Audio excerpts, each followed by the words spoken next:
Well, to start, before we get into our next celebration of milestones, I believe we have Duncan Witherspoon from Smile Digital Health, who is going to announce the winner of the raffle.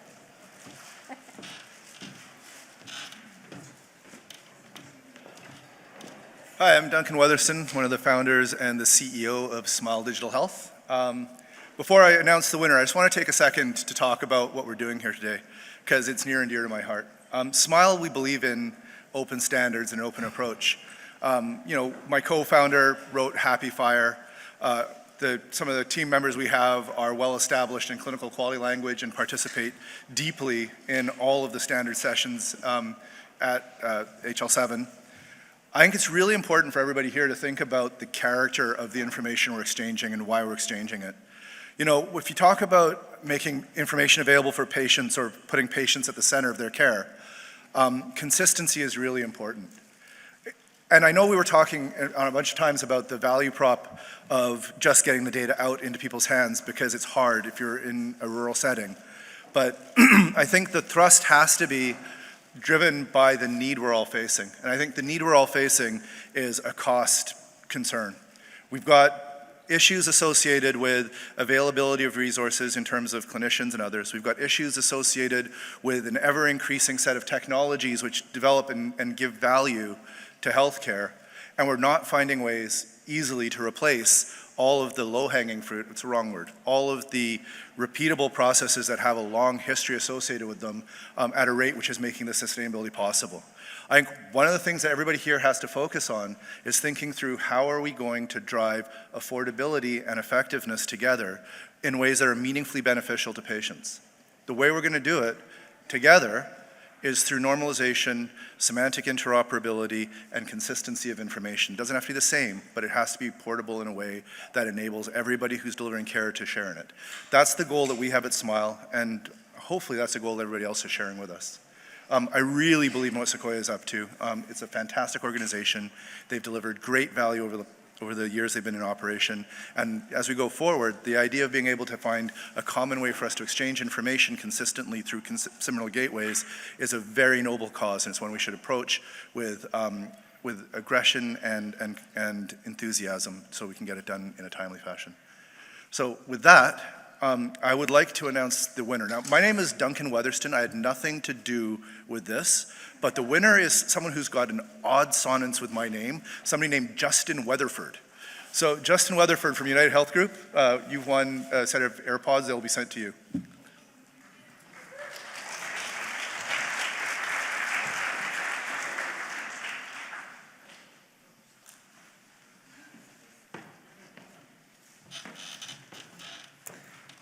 Well, we briefly want to make some time for recognitions. And of course, as an organization that exists for industry leaders and experts to collaborate, we inevitably end up in the debt of many people.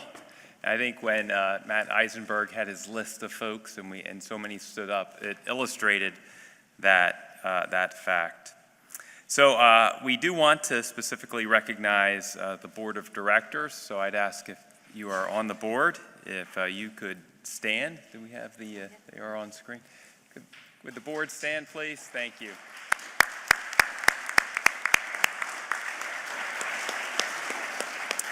And we do have 3 new members of the board who are just joining. And if you will also stand, AJ Peterson of NetSmart. Do we have the slide for this?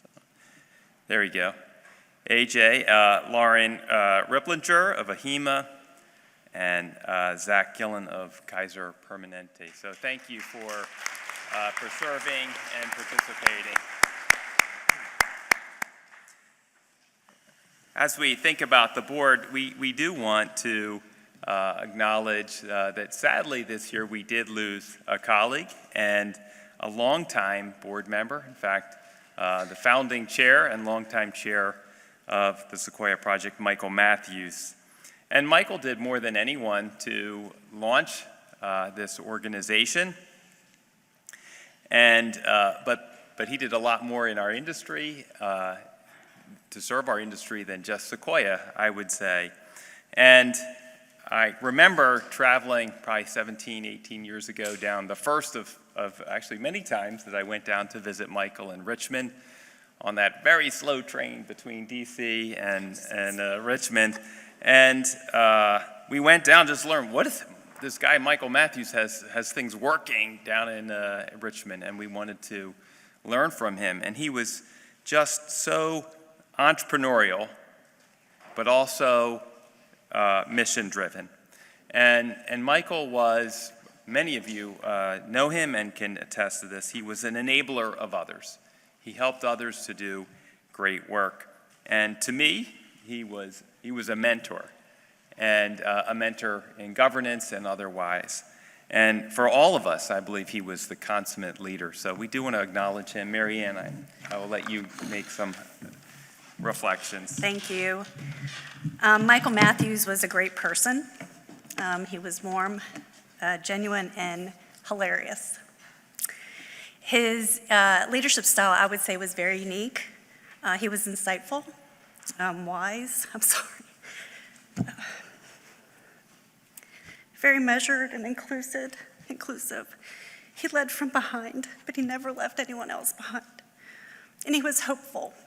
He knew we could do great things, and he had an indelible mark on our company and our mission. And he gauged whether we should do something and whether it was right. And he acted, of course, above all else with integrity. And that's why we wanted to honor him. Thank you.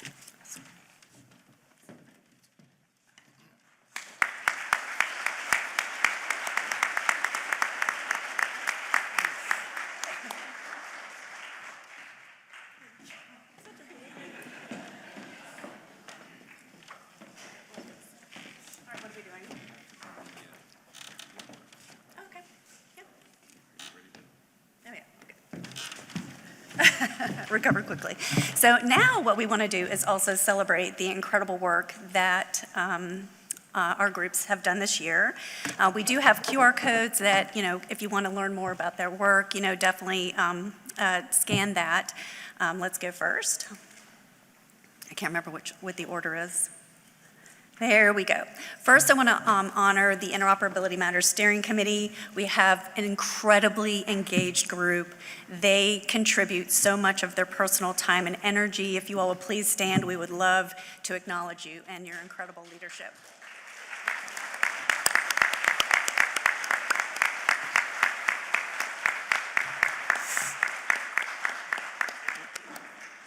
And I met with them this morning briefly over breakfast, and they were so excited and animated about what they were doing next. And so it's not just really a ceremonial participation. They really dig in. So let's go next.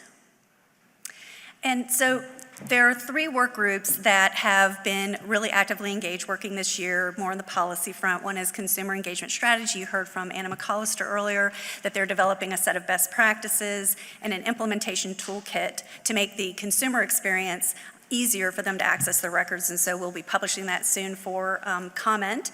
The information sharing work group was the very first work group we formed in 2019. They've been actively at it creating guidance, best practices, frequently asked questions, and now enforcement resources, because we heard very clearly that OIG and CMS and HHS are going to be actively enforcing, which is incredible. So definitely take a look at that. And then our privacy and consent work group. You all have told us for years that we needed to work on privacy and consent. And we thought, well, what aspect of it should we focus on? And so this group really did an environmental scan. They created a landscape review white paper to identify the need for computable consent, data segmentation for privacy, and now they came forward and published guidance to states on standard definitions for legislation for consent and consent management. Because what we want is we don't want 50 standards, we like one. That's how we like to do things. So you'll learn more if you want to scan those QR codes.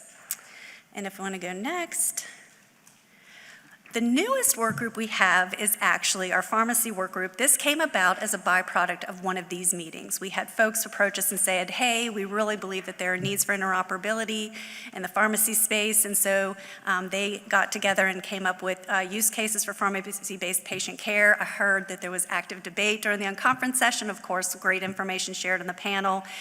We've had a long-standing interoperability group focused on public health that really started around the support for Pulse, which is a patient portal used in emergency circumstances to access records outside of a normal care setting, and that morphed into this public health community of practice, and they've been meeting really even before Interoperability Matters, probably since 2015. And then our payer-to-payer API group, you heard about them. We know payers want to come to the table. We wanted to get down to brass tacks. What does that mean? And we know provider-to-payer exchange can sometimes be controversial, but payer-to-payer seem to be a practical place to start. I know Nancy Bevan, how many times have we talked about this over the years? So that's really excited about the checklist they developed and the work ahead. So with that, we also want to make note of, again, as a byproduct of one of these meetings that you all said, we need more useful quality data, and the group created a readiness checklist and an implementation guide, and so we actually have a workshop. It was an all-day workshop that took place interactively and is now available virtually on demand. We have done so much this year. I know a lot of folks think that we primarily work on TEFCA. We're very proud of our TEFCA work, but we were started before TEFCA. Our mission is much broader than that, and we'll continue to focus on things that are important and relevant to the community. I think we're ready to move to, here we go. If you want to know who's involved in taking root, these folks have pledged to implement the guidance.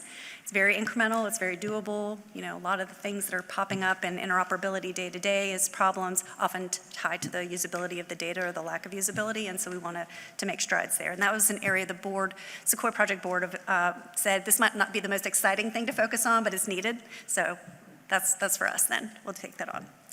All right, so I want to thank everybody for that. I think now we're going to celebrate additional milestones. Should we have people come to the Yes. stage? We'll keep going through Okay. and take pictures at the end. I'd like to introduce our volunteer of the year, and if you would come to the stage, please, Josh Mast of Oracle Health.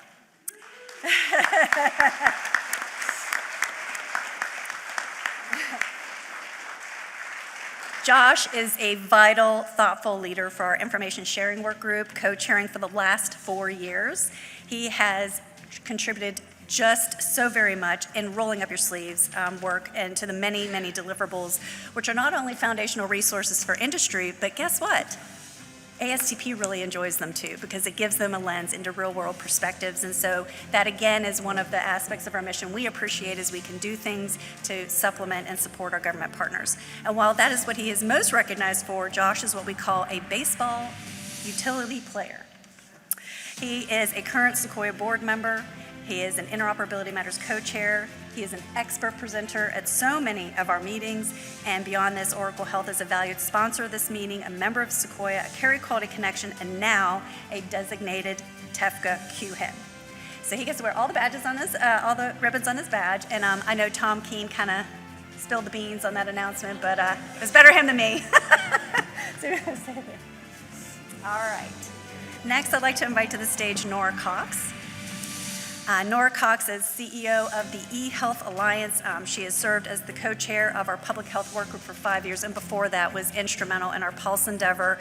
So passionate, so very much willing to contribute her time and guidance, and in doing so, she's helped guide nationwide conversations on improving public health data exchange. And in this role, she has consistently championed stronger, more coordinated public health infrastructure and advocated for practical, interoperable approaches to support communities and public health agencies. We need to celebrate this lady. She's a dynamo.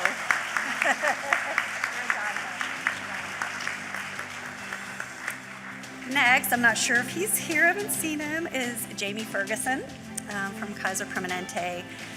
Jamie, oh my gosh, he has been a central figure to interoperability for many, many years. I knew Jamie way back in the weedy days when we were working on, HIPAA and administrative transactions.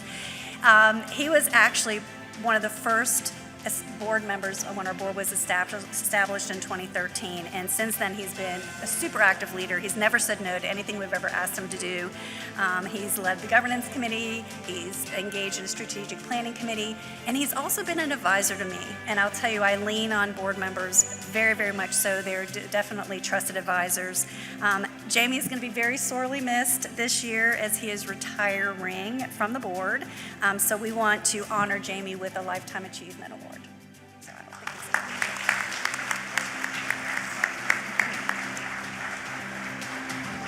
it's... Is this you? Similarly, we'd like to recognize some activities in Carequality. Let's go to the next slide. First, I'd like to recognize my fellow board members on Carequality. Through thick and thin over the last several years, we've been meeting very regularly and working through the work group plans, our financial custodianship, et cetera. There's a few of us here, I think, this week, so Carequality board members, please stand for a moment. We've got Hans and Sognick. And recognition for Russ and Paul, who are not here this week. Where does all the work get done? Let's look at the next slide. The steering committee and the advisory council, of course, and underneath those two groups are a host of additional work groups helping us with policy and helping us operate effectively. I'd like to recognize Ryan, Rob, Michael, and Holly for all of their efforts and work, all the prep calls, conducting the meetings, et cetera. So if the four of you could stand up and be recognized, we appreciate all of your help and remain standing.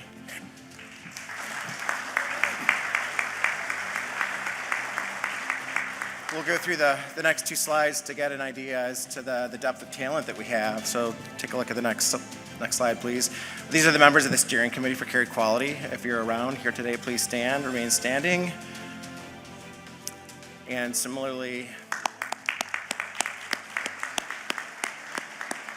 this subsequent slide shows the members of our advisory council.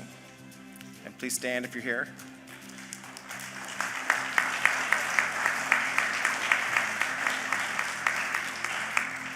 I often reflect with awe and wonder just the sheer amount of time and focus that is all volunteer from everyone, all of our stakeholders that participate week in, week out, day in, day out. So thank you. Going to the next slide, I'd like to call out a couple of friends. First, I'd like to recognize Devin McGraw. I have to admit, there was controversy with Devin where she should be recognized. She's influential within the Sequoia Project and interoperability matters. She's also a trusted voice in Carequality. In one-on-one conversations across the work groups, she volunteers her time like many.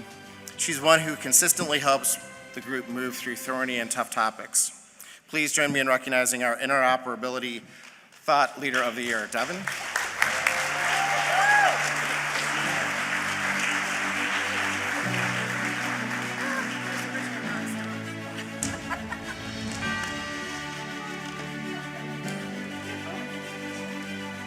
Thank you. And finally, going to the next slide, I'd like to recognize Mary Lee Benson, Carequality champion.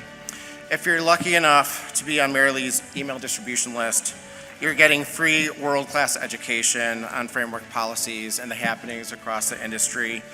This award is to thank Mary Lee, to thank you for the efforts you take to educate and produce consistently valuable, helpful content across the industry. From lengthy posts to the office hours, her stakeholder engagement is valued by the whole community. Please join me in recognizing Mary Lee. Thank you, Mary Lee.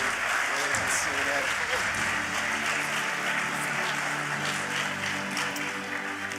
Okay, the next slide, I think, is our wrap. Thank you to our annual meeting sponsors. Everything that's happening around you, the breaks, the food, comes from the participation and the support from our sponsors. So take a moment to look around and think about appreciating them. And finally, I believe we're wrapping on the next slide. I hear the music. There's a cane coming shortly. In any case, thanks again, everyone. Thank you for helping us recognize our sponsors and stakeholders and our government affairs people as well. Thank you, Mariann. Finally, I think we're going to be moving to break. Oh, do we have one more? Oh, okay, apologies. My bad. Okay, here we go.